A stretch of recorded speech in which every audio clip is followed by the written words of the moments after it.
Hey man, y'all give me y'all opinions about this Cybertruck crashing into the Beverly Hills sign. This was a rapper Too Rare.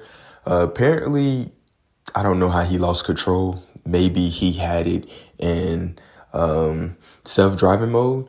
I don't know if the computer malfunctioned. Like, you don't know. But anyway, I guess he was just, having too much fun with it. But y'all give me your thoughts down below what y'all think. A lot of people are upset Holy about, shit, like, that thing is it's gone. always somebody with money with no brains. There's always the young cats. You got to be safe on the roads. Y'all let me know what y'all think. Do y'all agree? Then you got, other folks, just joking about it and all that he crashed the Cybertruck. But I don't know what to say. Y'all let me know down below.